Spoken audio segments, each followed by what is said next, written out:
ये आज हम शुरुआत करते हैं पाठ 8 राजा की 3 सीखें। ठीक है, ये एक शिक्षाप्रद नाटक है।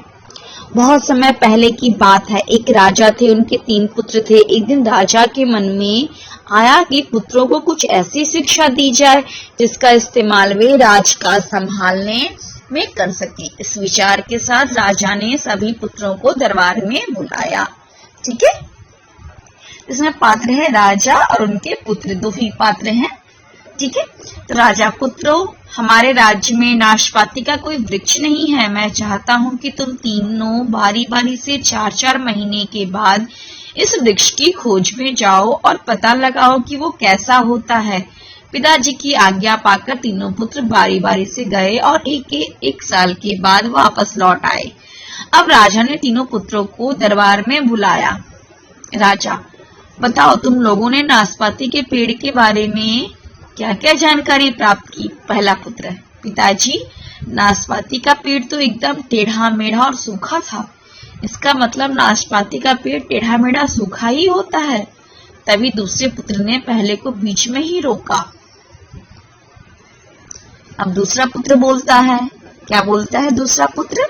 नहीं, वो पेड़ तो बिल्कुल हरा भरा था, लेकिन शायद उसमें कुछ कमी थी क्योंकि उस पर एक भी फल नहीं लगा था। अब तीसरे पुत्र की बारी थी, वह आगे बढ़ा। तीसरा पुत्र बोलता है, भैया, लगता है आप भी कोई गलत पेड़ देख आए हैं, क्योंकि मैंने सचमुच नाशपाती का पेड़ देखा। वह बहुत ही शानदार था और फलों से लदा हुआ था। इस तरह तीनों पुत्र आपस में बहस करने लगे। यह देखकर राजा अपने सिंहासन से उठे।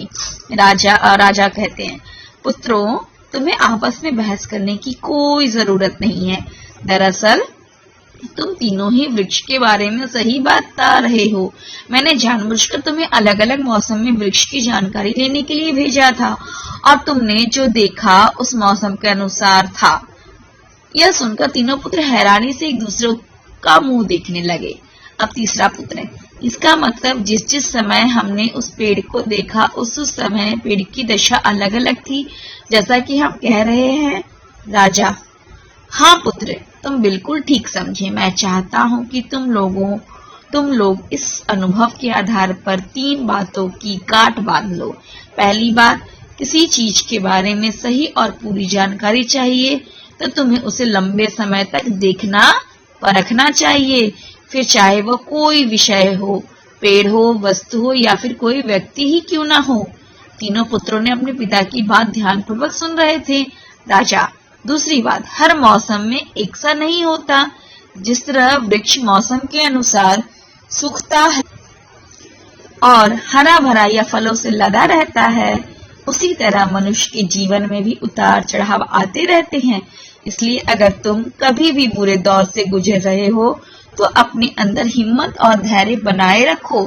समय अवश्य बदलता है। पहला पुत्र, और तीसरी बात कौन सी है पिताजी? राजा, तीसरी बात यह है कि अपनी बात को ही सही मानकर उस पर अडिग मत रहो। खुले दिमाग से दूसरों के विचारों को भी जानो। यह संसार ज्ञान से भरा पड़ा है। चाहकर भी तुम अकेले सारा ज्ञान नहीं ले सकते।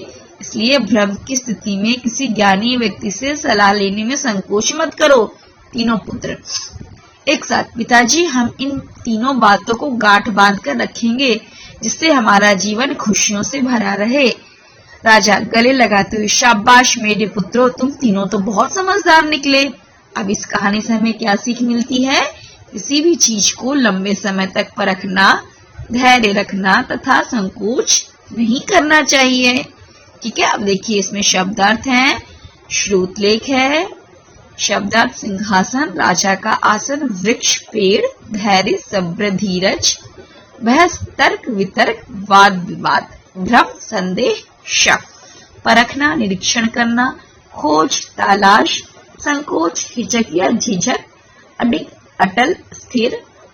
श्रुतलेख कौन से बेटा? नाशपाती, सिंहासन, अडिग, गांठ, भ्रम, विषय, हिम्मत, धैर्य, समझदार।